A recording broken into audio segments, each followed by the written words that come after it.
उपवासाला नेहमी तेच साबुदाण्याचे पदार्थ खाऊन कंटाळा आला असेल तर आज मी तुमच्यासाठी घेऊन आले आहे असे कुरकुरीत चविष्ट असे भगरीचे वडे। भगरला काही ठिकाणी वरई असेही म्हटले जाते। उपवासासाठी अगदी सोपे आणि झटपट हे कुरकुरीत वडे मी कसे बनवणार आहे त्यासाठी तुम्ही हा व्हिडिओ शेवटपर्यंत नक्की बघा। चला तर मग आपण कृतीला सुरुवात करूया। एका पॅनमध्ये मी 1 ग्लास एवढं पाणी घेतलेलं आहे गरम करण्यासाठी। त्यामध्ये मी चवीनुसार मीठ घातलेलं आहे।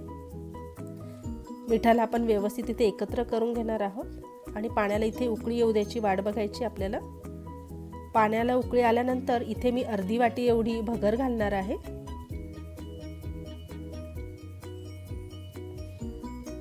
आता याला आपण थोडं मिक्स करून घेऊया आणि झाकण ठेवून याला आपण छान शिजू द्यायचं आहे। 10 मिनिटे व्यवस्थित लागतील याला शिजायला।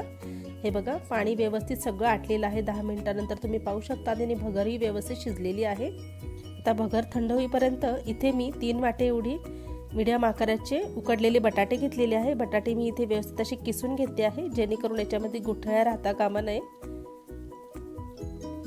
किसणीच्या सहाय्याने मी याला किसून घेते आहे। इथे बटाटे किसून झाल्यानंतर याच्यामध्ये मी थंड केलेली भगर घालते आहे जी आपण आधी शिजवली होती।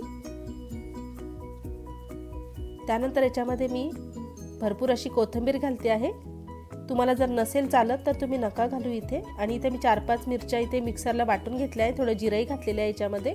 चवीनुसार मीठ घातलेलं आहे। अर्धा लिंबाचा रस घातलेला आहे। चिमूटभर मी इथे साखरही घातलेली आहे जेणेकरून छान अशी चव येईल। हाताच्या सहाय्याने व्यवस्थित मिक्स करून घ्यायचे आपल्याला याला। इथे मी साबुदाण्याला भाजून घेतला आहे आणि त्याची पावडर करून घेतली आहे। बाइंडिंगसाठी मी ते 2 चमचे घालते आहे। व्यवस्थित मिक्स करून झाल्यानंतर इथे मी वड्याचा आकार देते आहे। हे बघा थोडे चपटे केले तर व्यवस्थित असे छान कुरकुरीत होतील। आणि त्याच पिठामध्ये मी याला घोळवून घेणार आहे जेणेकरून याचं जे आउटिंग कवर आहे ते व्यवस्थित असं कुरकुरीत होईल। म्हणजे बाहेरून कुरकुरीत आणि आतून छान असं मऊ राहील।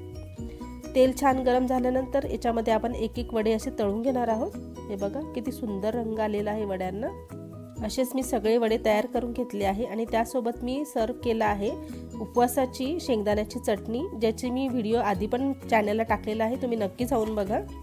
हे बघा तुम्हाला आवाज ऐकवते अगदी कुरकुरीत असे झालेले आहे। बाहेरून कुरकुरीत आणि आतून अगदी सॉफ्ट असे आपले हे भगरीचे वडे तयार झालेले आहे।